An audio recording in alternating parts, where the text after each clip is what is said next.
Boa noite, irmãos. É sempre uma alegria para mim compartilhar a respeito da palavra de Deus. Realmente, o pastor Israel falou de forma bem acertada, porque essa palavra é palavra de vida, é palavra de esperança. Aliás, essa era uma característica do cristianismo, logo quando ele surgiu, lá no primeiro século da nossa história.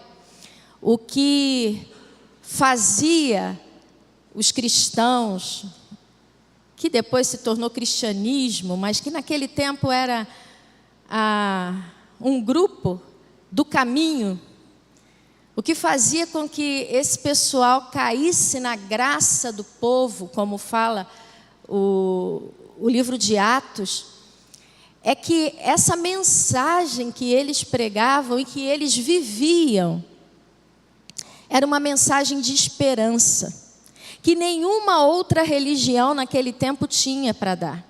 Nenhuma outra religião tinha essa viva esperança. Eles falavam do seu Deus, que era um Deus vivo, o Messias que havia ressuscitado. E isso tinha um impacto tremendo nas vidas de cada pessoa daquela. E é essa palavra que a gente vai retomar aqui hoje, para também aquecer nossos corações e, sobretudo, abrir a nossa mente para essa verdade, para que a gente não se alimente só disso de ouvir falar, mas que a gente também possa experimentar nas nossas vidas. Eu convido vocês então a abrirem suas Bíblias ou acessarem os aplicativos no Evangelho de Lucas. Evangelho de Lucas, capítulo 24. Nós vamos ler os versículos 19 até o 35. Lucas 24, de 13 a 35. Os discípulos no caminho de Emaús. Diz assim: naquele mesmo dia, 2 discípulos estavam indo para uma aldeia chamada Emaús, que ficava a uns 10 quilômetros de Jerusalém. E iam conversando a respeito de tudo o que tinha acontecido. Enquanto conversavam e discutiam, o próprio Jesus se aproximou e ia com eles. Porém, os olhos deles estavam como que impedidos de o reconhecer. Então, ele lhes perguntou: o que é que vocês estão discutindo pelo caminho? E eles pararam, entristecidos. Um, porém, chamado Cleopas, respondeu: será que você é o único que esteve em Jerusalém e não sabe o que aconteceu lá nestes últimos dias? Ele lhes perguntou: do que se trata? Eles explicaram: aquilo que aconteceu com Jesus, o Nazareno, que era profeta, poderoso em obras e palavras diante de Deus e de todo o povo. E como os principais sacerdotes e as nossas autoridades o entregaram para ser condenado à morte e o crucificaram. Nós esperávamos que fosse ele quem havia de redimir Israel. Mas, depois de tudo isso, já estamos no 3º dia, desde que essas coisas aconteceram. É verdade também que algumas mulheres do nosso grupo nos surpreenderam, indo de madrugada ao túmulo e não achando o corpo de Jesus, voltaram dizendo que tinham uma visão de anjos, os quais afirmaram que ele vive. De fato, alguns dos nossos foram ao túmulo e verificaram a exatidão do que as mulheres disseram, mas não o viram. Então ele lhes disse: como vocês são insensatos e demoram para crer em tudo o que os profetas disseram. Não é verdade que o Cristo tinha de sofrer e entrar na sua glória? E começando por Moisés e todos os profetas, explicou-lhes o que constava a respeito dele em todas as Escrituras. Quando se aproximavam da aldeia para onde iam, ele fez menção de passar adiante, mas eles o convenceram a ficar, dizendo: fica conosco, porque é tarde e o dia já está chegando ao fim. E entrou para ficar com eles. E aconteceu que, quando estavam à mesa, ele pegou o pão e o abençoou. Depois partiu o pão e o deu a eles. Então, os olhos deles se abriram e eles reconheceram Jesus. Mas ele desapareceu da presença deles. E disseram um ao outro: não é verdade que o nosso coração nos ardia no peito, quando ele nos falava pelo caminho, quando nos explicava as Escrituras? E na mesma hora, levantando-se, voltaram para Jerusalém, onde acharam reunidos os 11 e outros com eles, os quais diziam: de fato, o Senhor ressuscitou e já apareceu a Simão. Então os dois contaram o que lhes tinha acontecido no caminho e como tinham reconhecido o Senhor no partir do pão. Texto maravilhoso. Esse texto é muito rico, tem muitos elementos aqui que servem para a nossa instrução, para a nossa inspiração, porque nós também somos peregrinos. Nós também somos aqueles que estamos caminhando, que estamos ao caminho. E nos reconhecemos nesses dois seguidores de Jesus, que também estavam na mesma situação. Inclusive, os primeiros cristãos em Atos, nós sabemos ali que eles eram chamados, aqueles do caminho, os do caminho. Quando Saulo de Tarso vai perseguir a igreja, um fariseu, zeloso, judeu, ele então começa a haver atrito ali com os primeiros cristãos, ele pede autorização para ir a Jerusalém, quem ele encontrasse, para ir a Damasco, aliás, né? E ele pede as cartas para as sinagogas de Damasco, para que, se ele achasse alguns do caminho, ele então os levasse presos a Jerusalém para serem julgados e tal. Então, era assim que eles eram chamados, aqueles do caminho. E é interessante porque o próprio Jesus disse: eu sou o caminho e a verdade e a vida, em João 14:6. Então, ser cristão é se colocar no caminho, é se colocar em Jesus, é se colocar da mesma forma caminhando, porque nós não estamos aqui para ficar parados, não é? Mas o texto, especificamente esse texto de Lucas, nos fala desses dois seguidores que tomaram um caminho muito específico nessa ocasião. Eles tomaram o caminho da desistência. Diz o texto que é naquele mesmo dia. Que dia foi esse? Que esses dois homens tomaram esse caminho. Foi no domingo da ressurreição.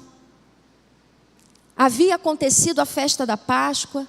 Jesus tinha sido preso, depois ele foi torturado e ele foi morto na cruz. O corpo dele foi sepultado. E naquela manhã de domingo, as mulheres foram ao túmulo para preparar o corpo e não o encontraram. Anjos disseram que ele não estava ali, porque ele estava vivo. Mas ninguém tinha visto ainda Jesus. Então eles ainda não estavam acreditando, porque eles precisavam ver.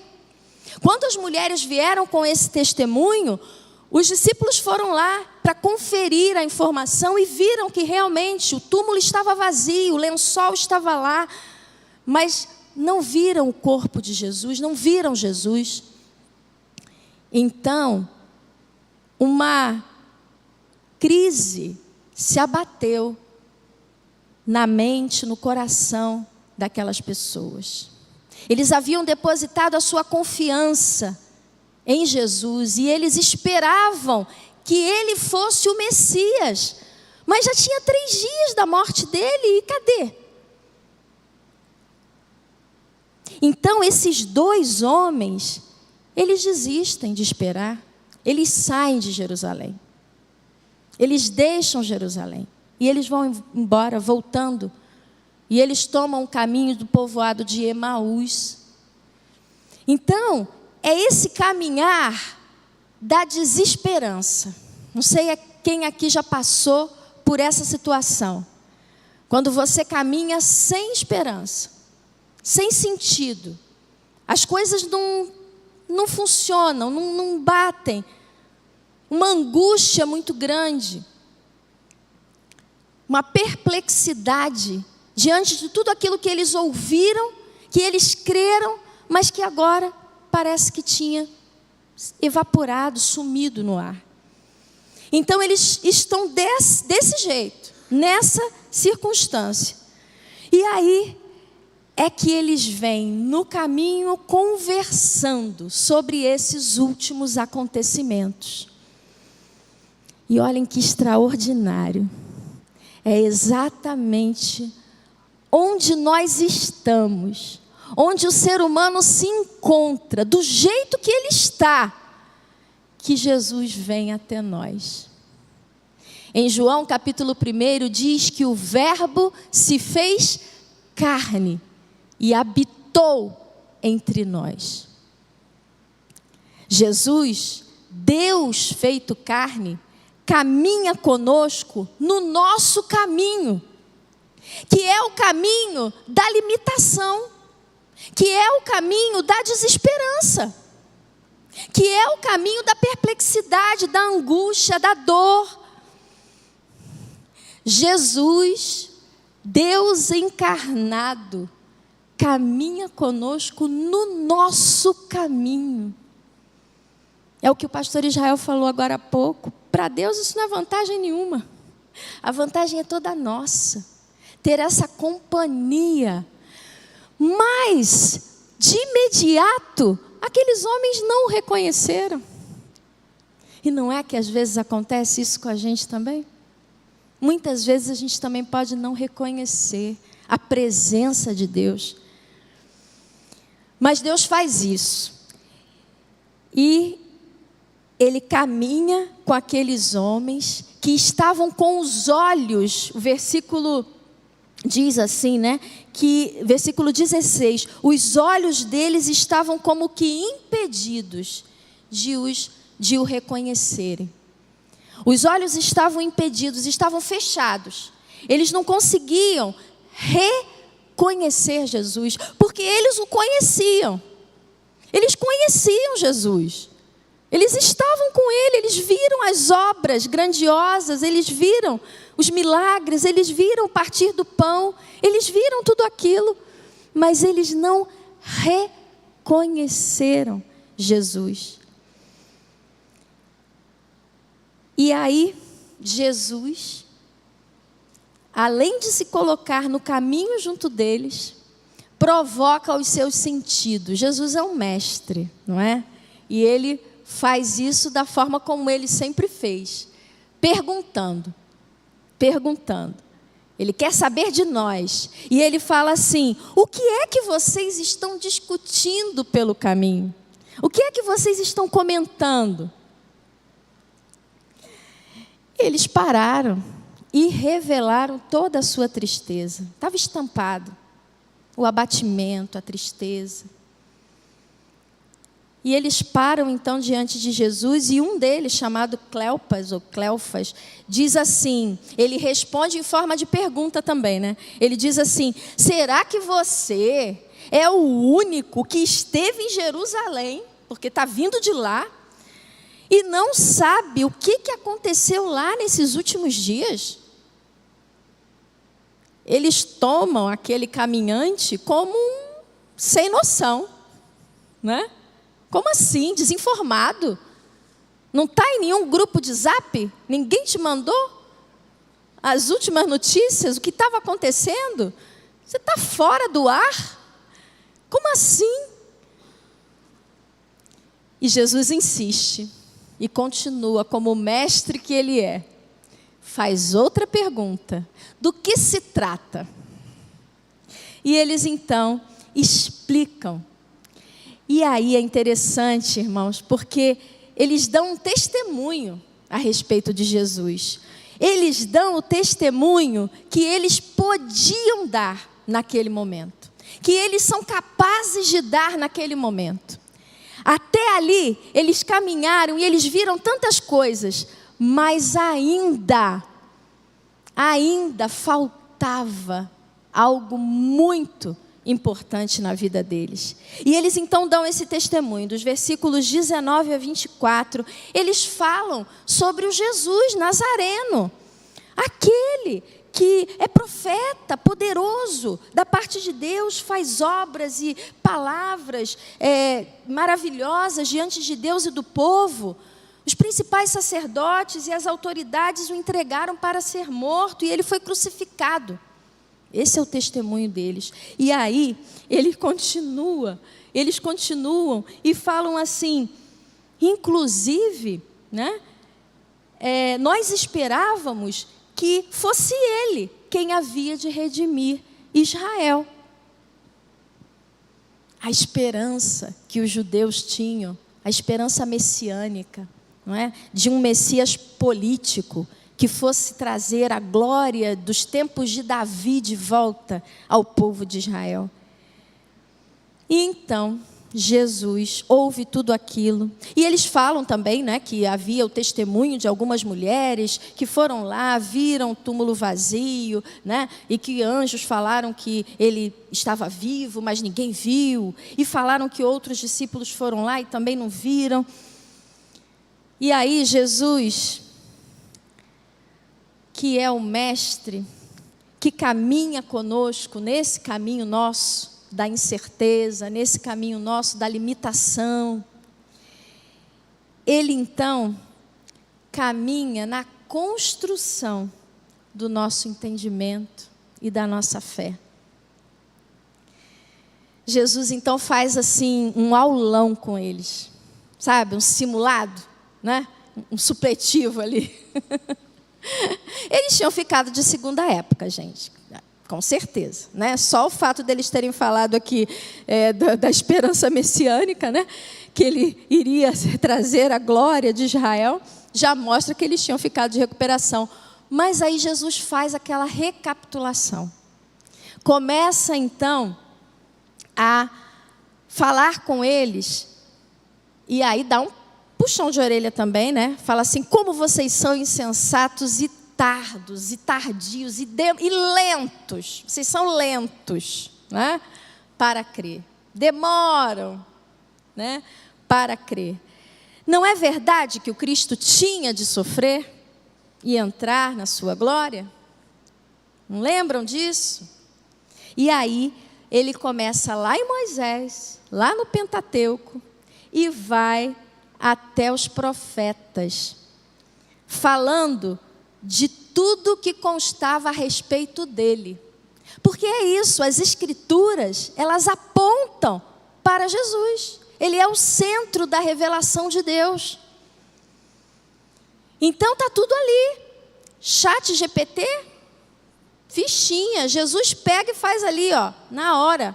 Pega tudo, recapitula, acha todas as referências, aquela indexação ali toda perfeita e mostra para eles. Tudo confirmava a respeito dele, do Cristo que ia padecer. Que história de rei glorioso é essa que vocês esperam? Um rei conquistador, um militar? Nada disso.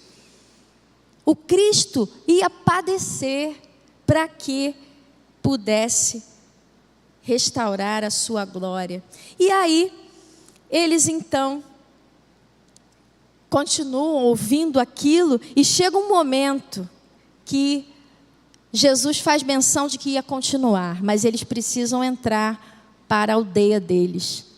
Mas naqueles momentos ali, eles dão uma demonstração muito interessante. Eles insistem com Jesus, que na verdade eles não sabem que é Jesus ainda, né? Insistem com aquele peregrino que fiquem com ele, porque afinal o dia está terminando, já começou a anoitecer, fica com a gente. Mas é bonito porque quando a gente que já leu o texto todo, né, a gente vê que no versículo 32 a gente entende o motivo, eles explicam isso, né? Eles vão dizer que é porque o coração estava ardendo, eles não sabiam o que estava acontecendo. Enquanto ele explicava as Escrituras, enquanto Jesus dava aquele aulão para eles, o coração deles começou a arder. Jesus despertou neles alguma coisa especial ali, com aquela palavra. E eles então sentiram algo diferente e pediram que ele ficasse. E aí, é interessante quando a gente pensa que esses homens ainda não tinham reconhecido Jesus. Eles olhavam, mas não viam. E lá no Instituto Benjamin Constant, eu aprendi que os nossos olhos, eles na verdade, a função deles é só de capturar as imagens. Os nossos olhos funcionam, na verdade, é a máquina fotográfica que imita os olhos, né? Que é a construção humana, né? Eles usam o mesmo princípio que os olhos, a máquina fotográfica usa, que é de capturar a imagem. Os olhos funcionam assim, quando a gente olha para algo, entra, é como uma câmera que captura a imagem. Mas, na verdade, a imagem ela é processada no nosso cérebro. É o cérebro que processa. Por isso, os deficientes visuais conseguem ver com as mãos, através de outro sentido, o tato. Eles conseguem ver, porque no momento que eles usam o tato, a imagem também é produzida no cérebro. E eles conseguem ler, eles conseguem reconhecer os objetos, as pessoas, enfim. Então, na verdade, o cérebro é que processa a imagem. E aqueles homens estavam com os olhos embotados, ou confusos, ou fechados, mas porque também o entendimento deles estava limitado. O entendimento deles estava muito restrito. E eles tinham olhos, mas não viam. E então, quando nós enxergamos com a nossa mente e não com os nossos olhos, não é? É que funciona o entendimento. Quando a mente é limitada, os olhos também ficam limitados. E eles estavam assim, porque a mente deles estava limitada. Então eles insistem com Jesus, mas alguma coisa no coração estava acontecendo. E eles insistem com aquele peregrino para que fique com eles. E Jesus então entrou, no versículo 30 diz isso, e à mesa tomou o pão, e o abençoou, e partiu o pão, e deu. Olha que interessante, Jesus era um visitante, um peregrino, mas ele naquele momento se revela àqueles homens, no partir do pão, que era algo que eles já tinham visto, que eles conheciam, eles provavelmente estiveram naquela última ceia. E eles então, naquele momento que Jesus faz isso, os olhos se abriram. E agora, irmãos, não é só mais os olhos, não. A mente se abriu. E foi exatamente aí, nesse momento, Jesus desapareceu. Olhem que extraordinário isso. Eles não precisam mais da presença física de Jesus, porque agora ele entrou nas vidas daqueles homens. Assim como nós também não precisamos ver Jesus aqui, agora, perto do nosso lado, porque nós cremos pela fé que Ele está dentro de nós. Então, no momento que os olhos são abertos, Jesus desaparece. Não precisa mais. E eles assim conseguem alcançar aquilo que aquela mente limitada, aquela mente desesperançada, aquela mente angustiada, acabou. Jesus consegue fazer com que eles tenham o entendimento completo. Não precisam mais ver Jesus com os olhos físicos, porque já o viram com os olhos espirituais. E agora sim, compreendem que o reino de Deus não é desse mundo. Ele não era aquele Messias que os judeus ainda esperam. Ele é aquele Cristo que veio para ser sacrificado no nosso lugar, morrer e principalmente ressuscitar. Aí está a maior vitória do Evangelho, a maior vitória de Cristo.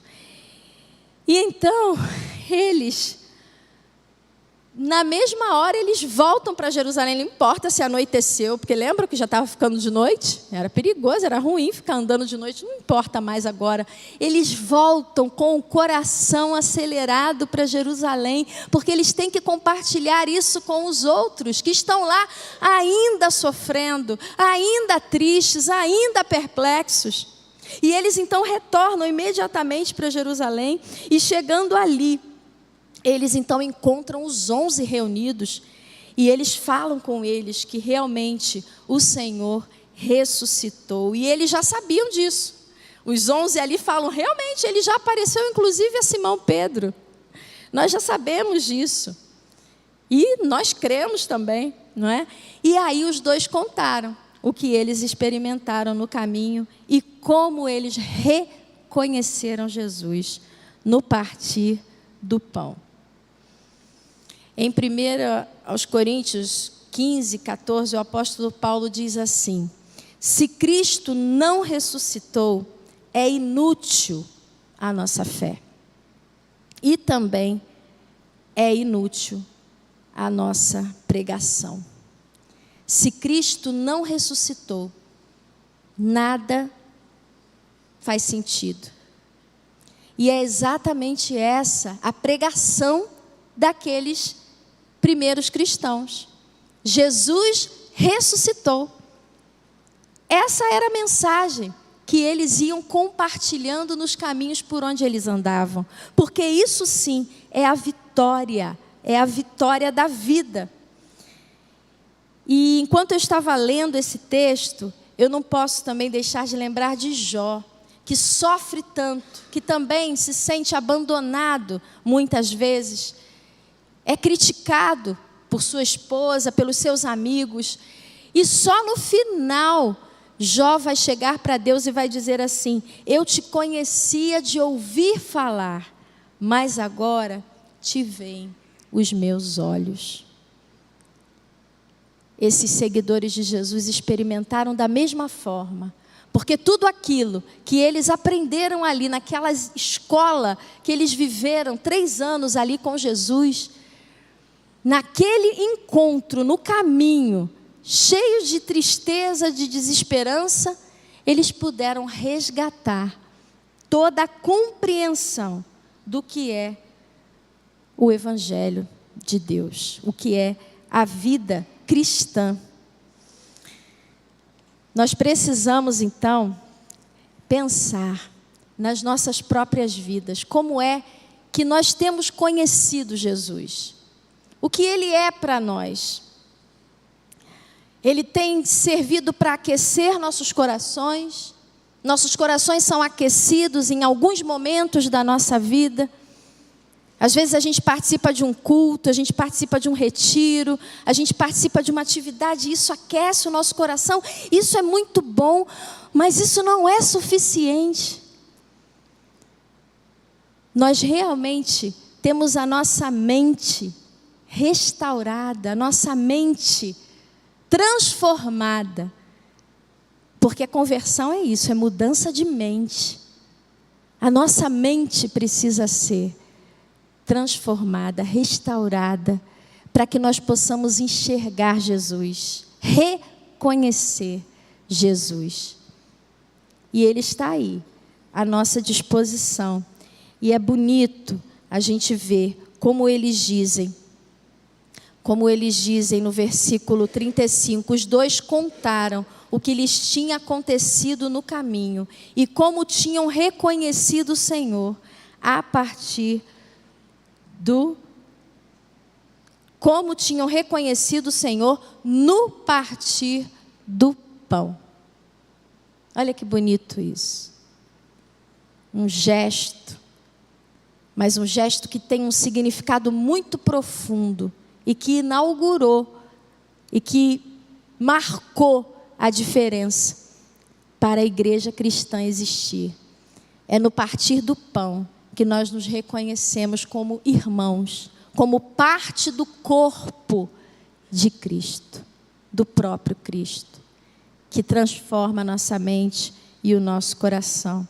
Então, a minha oração, o meu desejo nesse dia é que a gente possa crer para além das circunstâncias, mas crer naquilo que é essencial, que é a mensagem de Jesus, esse mestre que caminha conosco no nosso caminho. Ele veio, ele esvaziou-se de si mesmo, tomou a forma humana para andar conosco no nosso caminho, dentro da nossa limitação, acompanhando as nossas angústias, sofrendo conosco, mas ao mesmo tempo tendo autoridade para nos garantir vida eterna. Isso só Ele é capaz de fazer. Então que Ele possa, nessa noite, se revelar para cada um de vocês, para mim, para vocês em particular, para que a gente possa entender esse sentido principal de andar com Jesus, que é realmente tê-lo como um mestre que caminha conosco na construção do nosso entendimento e da nossa fé. O cristianismo não tem uma fé vazia, não espera uma herança política, uma herança material, mas nós temos uma herança eterna. Então que você se aposse disso e que Jesus seja aquele que vá realmente fazer morada na sua mente e no seu coração. Que Deus nos abençoe.